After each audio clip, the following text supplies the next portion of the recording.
ദൈവമാതാവിനും തിരുക്കുമാരനും നന്ദി. എൻ്റെ പേര് ഹൃദയ. ഞാനിവിടെ ആലപ്പുഴയിൽ നിന്നാണ് വരുന്നത്. ഇതെൻ്റെ അമ്മ, ഇതെൻ്റെ അപ്പൻ. കഴിഞ്ഞ വർഷം ഓഗസ്റ്റ് സമയത്താണ് ഞാൻ ഉടമ്പടി എടുത്തത്. ഉടമ്പടി എടുക്കുന്നതിന് മുമ്പ് ഞാൻ ജർമ്മൻ ലാംഗ്വേജ് പഠിച്ചുകൊണ്ടിരിക്കുക. അപ്പോൾ അതിൻ്റെ എക്സാം എഴുതുന്ന സമയത്ത് എൻ്റെ ഒരു കസിനാണ് എൻ്റെ കയ്യിൽ ഇവിടുത്തെ കാശുരൂപം തന്നത്. അങ്ങനെ കാശുരൂപം കൊണ്ടാണ് ഞാൻ എക്സാം എഴുതാൻ പോയത്. എക്സാം എഴുതാൻ പോയപ്പോൾ എക്സാം അത്യാവശ്യം ടഫായിരുന്നു. അപ്പോൾ എക്സാമൊക്കെ എഴുതി തിരിച്ചു വന്നു. അത് കഴിഞ്ഞ് ഒരു ദിവസം ആണിങ്ങനെ കൃപാസനത്തിൽ പോയി ഉടമ്പടി എടുക്കാമെന്ന് തീരുമാനിച്ചത്. അങ്ങനെ ഇവിടെ വന്നു ഉടമ്പടി എടുത്തു. ഉടമ്പടി എടുത്തു കഴിഞ്ഞ് ഒരു 4 ദിവസം കഴിഞ്ഞിട്ടാണ് എൻ്റെ റിസൾട്ട് വരേണ്ടത്. ഞാൻ ഉടമ്പടി എടുത്ത് നേരെ വീട്ടിൽ പോയി ഒരു മണിക്കൂർ കഴിഞ്ഞപ്പോൾ തന്നെ എൻ്റെ റിസൾട്ട് വന്നു. റിസൾട്ടിൽ ഞാൻ എല്ലാം പാസ്സായി.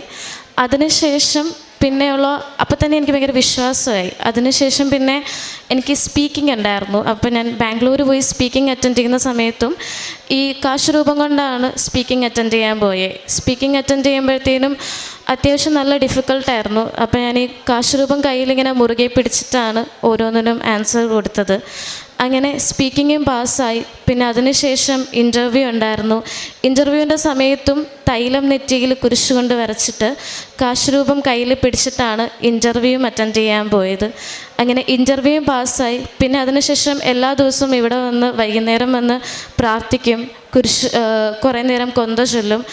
അങ്ങനെ കഴിഞ്ഞ ദിവസം എൻ്റെ വിസയുടെ ഇൻ്റർവ്യൂ ആയിരുന്നു. ഇന്ന് എൻ്റെ കയ്യിൽ എൻ്റെ വിസ കിട്ടി. ഇന്ന് വിസ കിട്ടിക്കഴിഞ്ഞിട്ട് 1 മണിക്കൂർ കഴിഞ്ഞിട്ടാണ് ഞങ്ങൾ ഇവിടെ വന്ന് ഈ സാക്ഷ്യം പറയുന്നത്. ഇതിലൂടെ എനിക്ക് ഒരുപാട് ഭയങ്കര വിശ്വാസം ഉണ്ടായി കൃപാസനം അമ്മയിൽ. ജീവിതത്തിൽ എന്ത് ബുദ്ധിമുട്ടുണ്ടായാലും ആദ്യം വിളിക്കുന്നത് അമ്മേനെ തന്നെയാണ്, അല്ലെങ്കിൽ ആദ്യം വന്ന് പ്രാർത്ഥിക്കുന്നത് ഇവിടെ തന്നെയാണ്. 2023 സെപ്റ്റംബറിലാണ് ഞാനും എൻ്റെ ഹസ്ബൻഡും ഇവിടെ വന്ന് ഉടമ്പടി എടുക്കുന്നത്. ഉടമ്പടി എടുത്ത സമയത്ത് ഞങ്ങളുടെ ആദ്യത്തെ നിയോഗം മകളിൽ ജർമ്മനിയിൽ പോകുന്നത് തന്നെയായിരുന്നു. പക്ഷേ ഞങ്ങളുടെ ജീവിതത്തെ മാറ്റിമറിച്ചുകൊണ്ട് നവംബറിൽ എൻ്റെ അമ്മയെ ക്യാൻസർ ഡയഗ്നോസ് ചെയ്തു. അമ്മയെന്ന് പറയുന്നത്, എൻ്റെ മമ്മി എന്ന് പറയുന്നത് ഈ കൃപാസനത്തിൽ നിന്ന് മാറത്തില്ല. മമ്മി ഇവിടെയാണ്, മിക്കപ്പോഴും ഇവിടെയാണ്. അപ്പോൾ ആദ്യം മമ്മിക്ക് ബ്രസ്റ്റ് ക്യാൻസർ ആയിരുന്നു. ആദ്യം ഒരു സംശയം മമ്മിക്ക് തോന്നിയെങ്കിലും മമ്മി ഞങ്ങളോടത് പറഞ്ഞില്ല. മമ്മി ഇങ്ങനെ വന്ന് പ്രാർത്ഥിച്ചു. മമ്മി വിചാരിച്ചു അത് രോഗം സൗഖ്യമാകും. പക്ഷേ മാതാവ് ഇടപെട്ട് ഞങ്ങളെ അത് അറിയിച്ചു. പക്ഷെ ഒത്തിരി വൈകിപ്പോയി, സ്റ്റേജ് 3 ആയിപ്പോയി. അപ്പം ബയോപ്സി റിസൾട്ട് എടുത്ത സമയത്ത് റിസൾട്ടിൽ കാണിച്ചത് ബോഡി ഫുൾ അത് സ്പ്രെഡായിപ്പോയി എന്നാണ് കാണിച്ചത്. അപ്പോൾ ഡോക്ടർ തന്നെ നമ്മുടെ അടുത്ത് പറഞ്ഞത് സർജറി പോസിബിൾ അല്ല, കാരണം അത്രയ്ക്കും ആ മുഴ വലുതായിപ്പോയി. അപ്പം നമ്മുടെ സർജറി ചെയ്ത് കഴിഞ്ഞാൽ ആ തൊലി വന്ന് മൂടാനായിട്ട് പറ്റില്ല. സ്റ്റേജ് 3 ആയി പോയില്ലേ. അമ്മ ഇത് പറയാതെ നമ്മളോട് വെച്ചതുകൊണ്ട് സംഭവിച്ചതാണിത്. തുടക്കത്തിലേ കണ്ടുപിടിച്ചിരുന്നെങ്കിൽ ഈ ഇഷ്യൂസ് ഒന്നും ഉണ്ടാവത്തില്ലായിരുന്നു. ഇങ്ങനെയാണ് ഡോക്ടർ എൻ്റെ അടുത്ത് പറഞ്ഞത്. എന്നിട്ട് ഡോക്ടർ പറഞ്ഞു, നമുക്ക് പെറ്റ് സ്കാൻ എടുക്കാം. പെറ്റ് സ്കാൻ എടുത്തിട്ട് ഇത് ബോഡിയിൽ എവിടെയൊക്കെ സ്പ്രെഡായെന്ന് അറിയണം. ഇത് സ്പ്രെഡായിട്ടുണ്ട്. അത്യാവശ്യം ഒരു ക്രോണിക് ടൈപ്പുള്ള അങ്ങനത്തെ എന്തോ ഒരു ക്യാൻസർ ആയിരുന്നു കേട്ടോ. ഞാൻ എൻ്റെ കറക്റ്റ് മെഡിക്കൽ വേർഡ് മറന്നുപോയി. അപ്പം പെറ്റ് സ്കാൻ എടുത്തിട്ട് ഇതെവിടെയൊക്കെ സ്പ്രെഡായെന്ന് നോക്കിയിട്ട് മാത്രം നമുക്ക് ഇതിൻ്റെ ഫർദർ ട്രീറ്റ്മെൻറ്റിലേക്ക് കടക്കാമെന്ന് പറഞ്ഞു. അപ്പം നമുക്ക് പെറ്റ് സ്കാനിന് വേണ്ടി നമുക്ക് ഡേറ്റ് ഒരു 3-4 ദിവസം കഴിഞ്ഞിട്ടാണ് കിട്ടിയത്. ആ 3-4 ദിവസവും എൻ്റെ മമ്മി ഇവിടെ എല്ലാ ദിവസവും വരും. എല്ലാ ദിവസവും വന്നിട്ട് മുകളിലൊരു നിത്യാരാധനയുണ്ട്. അവിടെ പോയിരുന്ന് കരഞ്ഞിരുന്ന് പ്രാർത്ഥിക്കും. അവിടെ ഇരുന്ന് ഉച്ചയ്ക്ക് രാവിലെ വരും, വൈകുന്നേരമേ പോവുള്ളൂ. അങ്ങനെ ഇരുന്ന് പ്രാർത്ഥിച്ച് അപ്പം അങ്ങനെ പെറ്റ് സ്കാൻ എടുത്തു. പെറ്റ് സ്കാൻ്റെ റിസൾട്ട് കിട്ടി, ഞങ്ങളുടെ കയ്യിൽ കിട്ടി. ഞങ്ങൾ നോക്കിയപ്പോൾ കാണുന്നത് അത് എവിടെയും സ്പ്രെഡായിട്ടില്ല. റൈറ്റ് ബ്രസ്റ്റിലായിരുന്നു ക്യാൻസർ, ലെഫ്റ്റിലേക്ക് പോലും അത് സ്പ്രെഡായിട്ടില്ല. അത് ഭയങ്കര ഒരു മിറാക്കിൾ. കാരണം ബയോപ്സി റിസൾട്ടിൽ കാണിക്കുന്നത് അത്യാവശ്യം അത് ഇതായിട്ടുള്ള ക്യാൻസറാണെന്നാണ്. പക്ഷേ ഒരു 3-4 ദിവസം കൊണ്ട് തന്നെ അവിടെ ഒരു വലിയൊരു അത്ഭുതം നടന്നു. അവിടുന്ന് ഡോക്ടർ പിന്നീട് എൻ്റെ അടുത്ത് പറഞ്ഞത്, ഇത് നമുക്ക് നോക്കാം, ഇത് നമുക്കൊരു 8 കീമോ നമുക്ക് എടുക്കാം. 8 കീമോ എടുത്തതിന് ശേഷം നമുക്കിത് സർജറി ചെയ്യാം. അത്യാവശ്യം ഈ രോഗം വന്നിട്ടുള്ള ആൾക്കാർക്കറിയാം കീമോ കൊണ്ടുള്ള ബുദ്ധിമുട്ടുകൾ. അപ്പം കീമോ എടുക്കണമെന്ന് പറഞ്ഞപ്പോൾ തന്നെ മമ്മിയെ സംബന്ധിച്ച് മമ്മിയുടെ മുടി പോകും, അങ്ങനെയൊക്കെ പുള്ളിക്കാരത്തേക്ക് ഭയങ്കര വിഷമമായിരുന്നു. പക്ഷേ ഭയങ്കര പോസിറ്റീവായിട്ടാണ് ഈ അസുഖത്തെ മമ്മി വരവേറ്റത്. മമ്മിയുടെ മുഖത്ത് ഒരിക്കലും എനിക്ക് ഈ അസുഖം വന്നല്ലോ എന്നുള്ളൊരു സങ്കടം ഇല്ലായിരുന്നു. അതിനെ വളരെ പോസിറ്റീവായിട്ട് എടുത്തു. ഈ കൃപാസനം പ്രാർത്ഥനകൾ ഭയങ്കര സ്ട്രോങ് ആയിട്ട് ചെല്ലാൻ തുടങ്ങി. പ്രത്യക്ഷീകരണ പ്രാർത്ഥന ചെല്ലാൻ തുടങ്ങി. പിന്നെ അച്ഛൻ്റെ ടോക്ക് ചൊവ്വാഴ്ചകളിൽ കേൾക്കും, കറക്റ്റായിട്ട് അത് കേൾക്കും. അങ്ങനെ എല്ലാ കാര്യങ്ങളും മമ്മി ഫോളോ അപ്പ് ചെയ്യുന്നതിനോടൊപ്പം ഞങ്ങളും അതുപോലെ. ഞങ്ങളിവിടെ എല്ലാ ദിവസവും ഞങ്ങളൊരു 7:30 മണി കഴിയുമ്പോൾ ഞങ്ങളിവിടെ വരും. ഞങ്ങളുടെ വീട് ഇവിടെ അടുത്ത് തന്നെയാണ്, ഒരു 5 കിലോമീറ്റർ അടുത്താണ്. അപ്പം എല്ലാ ദിവസവും ഒരു 7:30 മണി കഴിയുമ്പോൾ ഞങ്ങൾ ഇവിടെ വന്ന് ഞങ്ങളൊരു ജപമാല ചൊല്ലും. കഴിയുന്ന മിക്ക ദിവസവും എന്തെങ്കിലും അത്യാവശ്യം വന്നാൽ മാത്രമേ മുടങ്ങാറുള്ളൂ. അപ്പം ഞങ്ങളുടെ പ്രാർത്ഥനയും മമ്മിയുടെ പ്രാർത്ഥനയൊക്കെ കൊണ്ട് 8 കീമോ മമ്മി പുഷ്പം പോലെ കഴിഞ്ഞുപോയി. കീമോടേതായിട്ടുള്ള ബുദ്ധിമുട്ടുകളൊന്നും ഞാൻ കണ്ടിട്ടില്ല. മമ്മി ഒരുപാട് സഫർ ചെയ്യുന്നു. ഒരു 3-4 ദിവസം മമ്മിക്കൊരു ക്ഷീണം ഉണ്ടാവും. അത് കഴിയുമ്പോൾ മമ്മി ഭയങ്കര സ്ട്രോങ് ആയിട്ട് എഴുന്നേറ്റ് വരും, തനിയെ കുക്ക് ചെയ്യും, ഒരു കുഴപ്പമില്ല. മമ്മി നല്ല സ്ട്രോങ് ആയിട്ടാണ് നടക്കുന്നത്. അതിനുശേഷം സർജറി, ബ്രസ്റ്റ് റിമൂവ് ചെയ്തു. അത് കഴിഞ്ഞിട്ട് നമ്മൾ ബയോപ്സിക്ക് അയക്കും. അപ്പോൾ ആ ബയോപ്സിക്ക് കൊടുത്തപ്പോൾ അവിടുന്ന് എന്നെ വിളിച്ച് ചോദിച്ചത്, ഇതെന്തിനാണ് നിങ്ങൾ ബയോപ്സിക്ക് തന്നത്, ഈ പേഷ്യൻറ്റിന് എന്താ? അപ്പോൾ ഞാൻ പറഞ്ഞു അത് ക്യാൻസർ ആയിരുന്നു, സർജറി കഴിഞ്ഞതാണ്. അപ്പോൾ അവർ പറഞ്ഞു ക്യാൻസറിൻ്റെതായിട്ടുള്ള ഒന്നും കാണുന്നില്ലല്ലോ എന്നാണ് പറഞ്ഞത്. അത് ഭയങ്കര 8 കീമോ കഴിഞ്ഞ് ഇത്രയും വലിയൊരു 3rd സ്റ്റേജിൽ ക്യാൻസർ ആയിരുന്ന ഒരു പേഷ്യൻറ്റിന് സർജറി കഴിഞ്ഞപ്പോൾ ക്യാൻസറിൻ്റെതായിട്ടുള്ളതൊന്നും കാണുന്നില്ല. അത് വലിയൊരു മിറാക്കിൾ തന്നെയാണ്. ഞങ്ങൾക്കത് വിശ്വസിക്കാൻ പറ്റാത്ത മിറാക്കിളായിരുന്നു. തിരിച്ച് ഞങ്ങൾ ഡോക്ടറിൻ്റെ അടുത്ത് ബയോപ്സി റിസൾട്ടുമായിട്ട് വീണ്ടും ചെന്നപ്പോൾ ഡോക്ടറിന് മനസ്സിലായി അത്ഭുതം സംഭവിച്ചിട്ടുണ്ട്. ഡോക്ടറിൻ്റെ അടുത്ത് പറഞ്ഞു വളരെ പോസിറ്റീവ് റിസൾട്ടാണിത്, വളരെ പോസിറ്റീവാണ് നമുക്ക്. അപ്പം എൻ്റെ അടുത്ത് പറഞ്ഞിരുന്നത് കീമോ നമുക്ക് ലൈഫ് ലോങ് 1 ഇയർ കമ്പൾസറി ആയിട്ട് വേണ്ടി വരും, ട്രീറ്റ്മെൻറ്റ് എത്ര നാൾ വേണ്ടി വരും എന്ന് പറയാൻ പറ്റില്ലെന്നൊക്കെ എൻ്റെ അടുത്ത് പറഞ്ഞിരുന്നത്. പക്ഷേ കീമോ നിർത്തി, എല്ലാം നിർത്തി. ഒരു റേഡിയേഷൻ, ഒരു 15 ദിവസത്തെ ഒരു റേഡിയേഷൻ ഉണ്ടായിരുന്നു. ആ റേഡിയേഷൻ മാത്രം എടുത്തു. ഇപ്പം മമ്മി പൂർണ്ണ ആരോഗ്യവതിയായി നല്ല ഹെൽത്തി ആയിട്ട് വീട്ടിലിരിക്കുന്നുണ്ട്. ഇത് ഒന്നാമത്തെ സാക്ഷ്യം. രണ്ടാമത്തെ സാക്ഷ്യം, എൻ്റെ ഹസ്ബൻഡിൻ്റെ ഷോപ്പ് നമ്മുടെ നാഷണൽ ഹൈവേയിലാണ്, ചേർത്തല നാഷണൽ ഹൈവേ. അപ്പം അവിടെ റോഡ് വൈഡനിങ് വന്നപ്പോൾ, ഇപ്പം നാഷണൽ ഹൈവേയുടെ വികസനത്തിൻ്റെ ഭാഗമായിട്ട് റോഡ് വൈഡനിങ് വന്നപ്പോൾ ഷോപ്പ് കുറച്ച് അപ്പുറത്തേക്ക് മാറ്റേണ്ടി വന്നു. അപ്പം നമ്മൾ കുറച്ച് സ്ഥലം ലീസിനെടുത്തിട്ട് നമ്മൾ ഷോപ്പ് വെച്ചെടുക്കുമായിരുന്നു, നമ്മൾ ബിൽഡ് ചെയ്യുമായിരുന്നു. അപ്പോൾ അത് ബിൽഡ് ചെയ്തുകൊണ്ട് വന്ന സമയത്ത് ഇതിൻ്റെ ഷോപ്പിൻ്റെ നമ്പർ കിട്ടണം. ആ നമ്പർ നമുക്ക് കിട്ടുന്നില്ല. അതെന്താണെന്ന് വെച്ച് കഴിഞ്ഞാൽ ഈ നാഷണൽ ഹൈവേയുടെ അതോറിറ്റിയിൽ പോകണം. അങ്ങനെ ഒരുപാട് നൂലാമാലകൾ. നമ്മൾ സാധാരണ പഞ്ചായത്തിൽ ചെന്നോ അല്ലെങ്കിൽ മുനിസിപ്പാലിറ്റി ചെന്നോ അപ്ലൈ ചെയ്യുന്നത് പോലെയൊന്നും കടയ്ക്ക് നമ്പർ കിട്ടില്ല. അപ്പം നമുക്ക് നമ്മുടെ വരുമാന മാർഗ്ഗമാണ്, ഞങ്ങളുടെ വരുമാന മാർഗ്ഗമാണ് പുള്ളിയുടെ ഷോപ്പ്.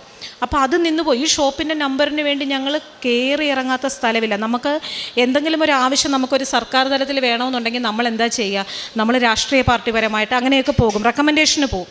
ഞങ്ങൾ റെക്കമെൻഡ് ചെയ്യാൻ ഇനി ആരുമില്ല. മന്ത്രിമാരെ വരെ നമ്മൾ കൊണ്ട് റെക്കമെൻഡ് ചെയ്യിപ്പിച്ചു, നടന്നില്ല. ഇവിടെ വന്ന് അവസാനം ഹസ്ബൻഡ്, ഞങ്ങൾ എല്ലാ ദിവസവും ഇവിടെ വരുന്ന ആൾക്കാരാണ്. ഒരു ദിവസം ഹസ്ബൻഡ് ഇവിടെ വന്ന് പ്രാർത്ഥിച്ചു, മാതാവി ആ ഷോപ്പിൻ്റെ നമ്പർ എനിക്ക് കിട്ടണേ, ഞാൻ വന്ന് സാക്ഷ്യം പറയാം. അത്ഭുതമെന്ന് പറയട്ടെ, ഈ മന്ത്രിമാർ വരെ റെക്കമെൻഡ് ചെയ്തിട്ട് കിട്ടാത്ത ഷോപ്പിൻ്റെ നമ്പർ ഞങ്ങൾക്ക് കിട്ടി. ഞങ്ങളോടൊപ്പം വെച്ചിട്ടുള്ള മറ്റുള്ള പലർക്കും അത് റിജക്റ്റ് ചെയ്തു. ഞങ്ങൾക്ക് ആ നമ്പർ കിട്ടി. ഷോപ്പിൻ്റെ പ്രശ്നങ്ങളെല്ലാം തീർന്നു. ഇത് രണ്ടാമത്തെ സാക്ഷ്യം. മൂന്നാമത്തെ സാക്ഷ്യം, ഇവിടെ ഈ ഉടമ്പടി തുടങ്ങുന്നതിനൊക്കെ മുൻപുള്ള കാലമാണ്. ഒരു 2013, 14, 12, 13 ആ ഒരു കാലഘട്ടമാണ്. ആ സമയത്ത് എനിക്കൊരു ചുമ വരികയുണ്ടായി. അപ്പം സാധാരണ പോലെയുള്ള ചുമ മരുന്ന് കഴിക്കും, മാറില്ല, പിന്നെയും മരുന്ന് കഴിക്കും, മാറില്ല. അങ്ങനെ ഇവിടെ ആലപ്പുഴയിലുള്ള ഒരുവിധപ്പെട്ട എല്ലാ ഹോസ്പിറ്റലിലും കാണിച്ചു. ഞാനൊരു ഹോസ്പിറ്റലിൽ അഡ്മിറ്റായി. അസുഖം വെറും ഒരു ചുമ മാത്രമാണ്. പക്ഷേ ചുമയെന്ന് പറഞ്ഞാൽ അത് ഭയങ്കര ഒരു എന്താ പറയുക, വല്ലാത്തൊരു ചുമയാണ്. ചുമച്ച് നമ്മൾ ആകെ ടയേർഡാവും. അങ്ങനെ ഇവിടെ എല്ലാം കാണിച്ചു, മാറിയില്ല. അവസാനം നമുക്ക് പേടിയാവാൻ തുടങ്ങി, ഇതെന്താ ഈ ചുമ മാറാത്തേ. എല്ലായിടവും കൊണ്ട് കാണിച്ചിട്ടും എല്ലാവരും ആൻറ്റിബയോട്ടിക് എടുക്കുന്നുണ്ട്, എല്ലാം ചെയ്യുന്നുണ്ട്, മാറുന്നില്ല. അവസാനം രാജഗിരി ഹോസ്പിറ്റലിൽ ഞാൻ അഡ്മിറ്റായി. അവിടെയും അഡ്മിറ്റായി, ആലപ്പുഴയിൽ അഡ്മിറ്റായി, രാജഗിരിയിലും അഡ്മിറ്റായി. അവിടെ വെച്ചിട്ട് അവിടുത്തെ ഡോക്ടറിനൊരു ഡൗട്ട്, ഒരു ക്യാൻസറിൻ്റെതാണോ എന്നുള്ളൊരു സംശയം. അവരതിൻ്റെ ടെസ്റ്റുകളെല്ലാം നടത്തി. അപ്പോൾ അത് ഡോക്ടർ ഇങ്ങനെ പറഞ്ഞ സമയത്ത് ഹസ്ബൻഡ് ഇവിടെ വന്നിട്ട്, ഇവിടെ അന്ന് സാക്ഷ്യം എഴുതിയിടുന്നത് നോട്ടീസ് ബോർഡിലാണ്.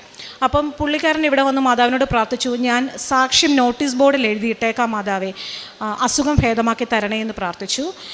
രാജഗിരി ഞാനൊരു 3 ദിവസം അഡ്മിറ്റ് ആയുള്ളൂ. 3ൻ്റെ അന്ന് റിസൾട്ടുകളെല്ലാം വന്നു, എല്ലാം നെഗറ്റീവാണ്. പക്ഷേ എൻ്റെ ചുമ ഗ്രാജുവലി കുറയാൻ തുടങ്ങി. അത് കുറഞ്ഞ് ഇപ്പം എനിക്ക് അങ്ങനെയുള്ള പ്രശ്നങ്ങളില്ല. പക്ഷേ ഞങ്ങളുടെ ഭാഗത്തുനിന്ന് വന്ന തെറ്റ്, ആ നോട്ടീസ് ബോർഡിൽ ഞങ്ങളത് എഴുതിയിട്ടില്ല, ഞങ്ങൾക്കത് എഴുതിയിടാൻ പറ്റിയില്ല. പക്ഷേ അന്ന് മുതൽ ഞങ്ങൾ ചെയ്യുന്നൊരു പ്രേക്ഷിത പ്രവർത്തനം എന്താണെന്ന് വെച്ച് കഴിഞ്ഞാൽ, അന്നും നമുക്കിവിടെ പത്രം കിട്ടും. ഈ പത്രമായിട്ട് ഞങ്ങൾക്ക് ഒരു മോളും കൂടെ ഉണ്ട്. ഞങ്ങൾ 4 പേരും കൂടെ ഞായറാഴ്ചകളിൽ ഞങ്ങൾ ഈ പത്രമായിട്ട് ഞങ്ങളങ്ങ് ഇറങ്ങും. അന്ന് ഈ പത്രം വിതരണം ഇങ്ങനെ ഉടമ്പടി അങ്ങനെയൊന്നും ഇവിടെ സ്റ്റാർട്ട് ചെയ്തിട്ടില്ല. നമ്മൾ ഈ കുട്ടനാടിൻ്റെ ഉൾഭാഗത്തേക്കൊക്കെ പോകും. പത്രം കിട്ടാത്തവരുടെ ചെറിയ കുരിശടികളിലും പള്ളികളിലും ഒക്കെ പത്രം വെച്ച് കാണുന്നവരുടെ കയ്യിൽ പത്രം കൊടുത്ത് കൃപാസനത്തിലെ പത്രമാണെന്ന് പറഞ്ഞ് അങ്ങനെ നമ്മളൊരു പ്രേക്ഷിത പ്രവർത്തനം അന്നു മുതലേ ചെയ്യാൻ തുടങ്ങിയതാണ്. പിന്നെ ഈ ഉടമ്പടി എടുത്തതിന് ശേഷം എനിക്ക് എൻ്റെ ജീവിതത്തിനെ 2ആയിട്ട് ഡിവൈഡ് ചെയ്യാൻ പറ്റും. ഞാൻ അത്യാവശ്യം പ്രാർത്ഥിക്കുന്ന ആളാണ്, പള്ളിയിൽ പോകും. പക്ഷെ ഉടമ്പടിക്ക് മുൻപ് പ്രാർത്ഥിക്കും, പള്ളിയിൽ പോകും. അത് ഒരു നോർമൽ പ്രൊസീജിയറായിട്ട് നടന്നു പോവുക. ഉടമ്പടിക്ക് ശേഷം എനിക്കതിനകത്ത് ആത്മീയത ഒരുപാട് കൊണ്ടുവരാൻ പറ്റി. എനിക്ക് മധ്യസ്ഥ പ്രാർത്ഥന ചെയ്യാൻ പറ്റി. ഇപ്പം എക്സാമ്പിളായിട്ട് പറയണേ, മോൾക്ക് ഇപ്പോൾ ജർമ്മനി പോകുന്നൊരു കാര്യം, അപ്പം ഞാൻ അവൾക്ക് വേണ്ടി പ്രാർത്ഥിക്കില്ല. അവൾക്ക് അതുപോലെ നിൽക്കുന്ന പല രാജ്യങ്ങളിലേക്ക് പോകാൻ നിൽക്കുന്ന കുട്ടികൾക്ക് വേണ്ടി പ്രാർത്ഥിക്കും.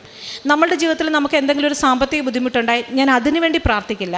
പകരം മറ്റ് അതുപോലെ സാമ്പത്തിക ബുദ്ധിമുട്ടുകൾ അനുഭവിക്കുന്നവർക്ക് വേണ്ടി പ്രാർത്ഥിക്കുക. അങ്ങനെ ഒരു മധ്യസ്ഥ പ്രാർത്ഥന, ഓരോ ജപമാല, ഓരോ നന്മ നിറഞ്ഞ മറിയമേ ചെല്ലുമ്പോഴും ഓരോ നിയോഗം വെച്ച് എനിക്ക് പ്രാർത്ഥിക്കാൻ പറ്റി. എനിക്ക് ഇങ്ങനെയൊന്നും പ്രാർത്ഥിക്കാൻ എനിക്ക് അറിയത്തില്ലായിരുന്നു. പ്രാർത്ഥിക്കും, പള്ളിയിൽ പോകും, കൊന്തയിലും അതങ്ങനെ അങ്ങ് പോകുക. പക്ഷേ ആത്മീയതയോടുകൂടി എങ്ങനെ പ്രാർത്ഥിക്കണം എന്നെന്നെ പഠിപ്പിച്ചത് ഉടമ്പടി എടുത്തതിന് ശേഷമാണ്. ജീവിതത്തിൽ എന്ത് പ്രശ്നം വന്നാലും ആ കാശുരൂപം കയ്യിൽ പിടിച്ചിട്ട് വളരെ നിസ്സാരമായി അതിനെ നേരിടാൻ പഠിച്ചു. ടെൻഷൻ വന്നാൽ മിക്കവരും പറയുന്നത് കേട്ടിട്ടുണ്ട്, രാത്രി ഉറങ്ങാൻ പറ്റുന്നില്ല ഓർത്തോർത്ത്. എനിക്കും ഉണ്ടായിരുന്നു ആ പ്രശ്നം. എന്തെങ്കിലും ജീവിതത്തിൽ എന്തെങ്കിലും പ്രശ്നം വന്നാൽ ഉറങ്ങില്ല, ടെൻഷൻ അടിച്ച് നിൽക്കും. പക്ഷേ ഇപ്പം അങ്ങനെയല്ല, സുഖമായി ഉറങ്ങും. എൻ്റെ വിശ്വാസം എന്താണെന്നറിയാമോ? ഉണ്ടല്ലോ എൻ്റെ കൂടെ, ഞങ്ങളുടെ കൂടെ ഉണ്ടല്ലോ, പിന്നെന്തിനാ പേടിക്കുന്നേ? കർത്താവില്ലേ ഞങ്ങളുടെ കൂടെ, മാതാവില്ലേ, അവിടുന്ന് സാധിച്ചു തരും, പിന്നെന്തിനാ പേടിക്കുന്നേ? അതുപോലെ തന്നെ നമുക്ക് തലേ ദിവസം വരെ എന്ത് ചെയ്യുമെന്നറിയാത്ത പല ഇഷ്യൂസും നേരം വെളുക്കുമ്പോൾ അതിനൊരു സൊല്യൂഷൻ ഉണ്ടായിരിക്കും. അത്ഭുതത്തോടെ, വളരെ അത്ഭുതത്തോടെ കണ്ടു നിന്നുകൊണ്ടിരിക്കുക ഞങ്ങളുടെ ജീവിതത്തിൽ സംഭവിക്കുന്ന മാറ്റങ്ങൾ. കാരണം അത്ര ക്രൈസിസിലൂടെ കടന്നു പോകുന്ന സമയത്തും പിറ്റേ ദിവസം രാവിലെ അത് സാധിച്ചു കിട്ടുക. എന്നാൽ അതിനുവേണ്ടി ഭയങ്കരമായിട്ടുള്ളൊരു പ്രാർത്ഥനയൊന്നും ചെയ്യുന്നത് ഫുള്ള് മധ്യസ്ഥ പ്രാർത്ഥനകളാണ്. ഞാൻ ചെയ്യുന്നതെല്ലാം ഓരോ ജപമാല ചെല്ലുമ്പോഴും മധ്യസ്ഥ പ്രാർത്ഥനകളാണ്. അതിലൂടെ മാതാവ് തന്ന ഈ അനുഗ്രഹത്തിന് ഒരുപാട് നന്ദി. ഇനിയും കഴിയുന്ന അത്രയും കാലം ഇവിടെ വന്ന് എല്ലാ ദിവസവും മുടങ്ങാതെ ആ ജപമാല ചെല്ലണമെന്നും പ്രാർത്ഥിക്കണമെന്നും മാതാവിൻ്റെ കൂടെ തന്നെ ആയിരിക്കണമെന്നുമാണ് ആഗ്രഹം. അതിന് മാതാവ് അനുഗ്രഹിക്കട്ടെ എന്ന് പ്രാർത്ഥിക്കുന്നു. പരിശുദ്ധ അമ്മയുടെ മധ്യസ്ഥതയിൽ ഈ ഒരു കുടുംബം അവരുടെ വ്യക്തിപരമായിട്ടും കുടുംബത്തിലുണ്ടായ ദൈവാനുഭവങ്ങളാണ് ഇപ്പോൾ സാക്ഷ്യമായിട്ട് പറഞ്ഞതിൽ ഏറ്റവും ആദ്യം പറഞ്ഞത് ഈ മകളുടെ സാക്ഷ്യമാണ്. അതിൽ ഏറ്റവും പ്രധാനപ്പെട്ടത് എവിടെ പോയിരുന്നാലും ഉടമ്പടിയുടെ കാശുരൂപവും പ്രാർത്ഥനയുമൊക്കെ കൂടെ ഉണ്ടായിരുന്നു എന്നുള്ള ഒരു കാര്യമാണ് മകൾ പറയുന്നത്. കാരണം നമ്മളൊരു മനുഷ്യരായതുകൊണ്ട് തന്നെ നമുക്ക് വിശ്വാസവും പ്രാർത്ഥനയും ഒക്കെ ഉണ്ട് എങ്കിലും ഒരു പക്ഷെ നമ്മൾ ദൈവത്തിൻ്റേതാണ്, അല്ലെങ്കിൽ ദൈവം നമ്മളോടൊപ്പമുണ്ട്, അല്ലെങ്കിൽ നമ്മൾ പ്രാർത്ഥനയിലാണ് എന്ന് ഓർമ്മപ്പെടുത്തുവാനായിട്ട് ഈ ഉടമ്പടിയുടെ കാശുരൂപമൊക്കെ ഒരുപാട് സഹായകമായിട്ട് മാറുന്നുണ്ട്. അതിപ്പം എല്ലാ സാക്ഷ്യങ്ങളിലും നമുക്ക് അത് വ്യക്തമായിട്ട് മനസ്സിലാവും. കാരണം നമ്മളിപ്പം പുറപ്പാടിൻ്റെ പുസ്തകത്തിൽ മോശയോടും അഹ്റോനോടുമൊക്കെ ഈ വടിയെടുത്ത് മുന്നോട്ട് പോവുക എന്നുള്ള കർത്താവ് പറയുമ്പം വടിയില്ലാതെ കർത്താവിന് കാര്യം ചെയ്യാൻ പറ്റാത്തതുകൊണ്ടല്ല. പക്ഷേ മോശയെ അല്ലെങ്കിൽ അഹ്റോനെ സംബന്ധിച്ചിടത്തോളം ഒരു ബലമായിട്ടും കരുത്തായിട്ടും ദൈവസാന്നിധ്യത്തിൻ്റെ ഓർമ്മപ്പെടുത്തലായിട്ടും ഈ ഒരു ദൈവം നൽകിയ അല്ലെ ദൈവം കൽപ്പിച്ച് എടുക്കുവാനായിട്ട് പറഞ്ഞത് മാറുന്നുണ്ട്. അപ്പോൾ ഈ ഒരു ഓർമ്മപ്പെടുത്തൽ എപ്പോഴും കാശുരൂപം നൽകുന്നു. കാരണം നമ്മൾ പ്രിപ്പയർഡാണ്, ഈശോയും മാതാവും കൂടെയാണ്. അപ്പോൾ അങ്ങനൊരു കാര്യം മകളുടെ സാക്ഷ്യത്തിലുണ്ട്.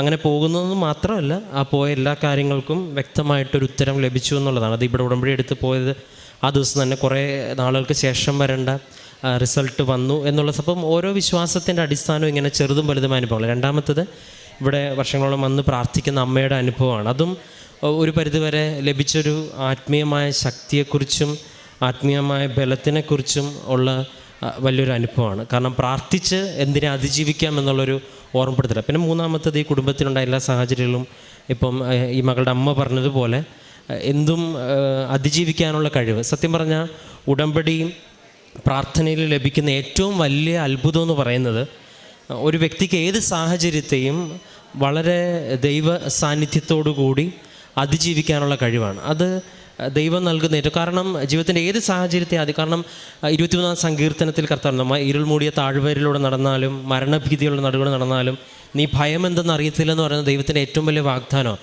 ശിഷ്യന്മാരുടെയും പരിശുദ്ധ അമ്മയുടെ ജീവിതത്തിലും ഒക്കെ ദൈവം അവരുടെ കൂടെ നടന്നു എന്ന് പറയുന്നതിൻ്റെ തെളിവെന്ന് പറഞ്ഞാൽ അവർ ഏത് സാഹചര്യത്തെയും അതിജീവിതം അമ്മ മാതാവിൻ്റെ ജീവിതത്തിലും കടന്നുപോയ കനൽ വഴികളിലൊക്കെയും ദൈവം മാതാവിന് നൽകിയ ശക്തി എന്ന് പറഞ്ഞാൽ നിൻ്റെ ഹൃദയത്തിലൊരു വാൾ കിടക്കും, ഏത് സാഹചര്യത്തിലൂടും കുരിശിൻ്റെ ചുവട് വരെ അല്ലെങ്കിൽ സ്വർഗം വരെ ചെലുത്തുവാനുള്ളൊരു വഴി. അപ്പം ഇതാണ് ഏറ്റവും വലിയൊരു അഭിഷേകം എന്ന് പറയുന്നത്. ഒരു പക്ഷേ ഉടമ്പടി എടുക്കുന്ന എല്ലാ സാക്ഷ്യങ്ങളിലും അവർ ഉണ്ടാവില്ല, ഓരോ ഭാഷയിലാണ് അവർ പറയുന്നത്. ചില കുട്ടികൾ സാക്ഷ്യം പറയുമ്പോൾ അതിന് ദൈവം ഒരു കോൺഫിഡൻസ് എന്ന് പറയും, കുറച്ചുകൂടെ ഉള്ളൊരു സാക്ഷ്യം പറയുമ്പം ഒരു തൻ്റെ ഇടം ലഭിച്ചു എന്ന് പറയും. എന്ത് തന്നെയാണെങ്കിലും ഈ ഒരു പ്രസൻസ് ലഭിക്കുന്നു. ഏറെ പ്രത്യേകിച്ച് ഈ ഒരു കുടുംബത്തിൻ്റെ സാക്ഷ്യം പരിശുദ്ധമായ പ്രത്യക്ഷണത്തിൻ്റെ സാക്ഷ്യങ്ങളാക്കി ഈ കുടുംബത്തെ മാറ്റിയതിന് ഓർത്തും ഇവർക്ക് ലഭിച്ച എല്ലാ അനുഭവങ്ങളെ ഓർത്തും നമുക്ക് കരങ്ങളടിച്ച് ദൈവത്തിൻ്റെ നാമം മഹത്വപ്പെടുത്താം.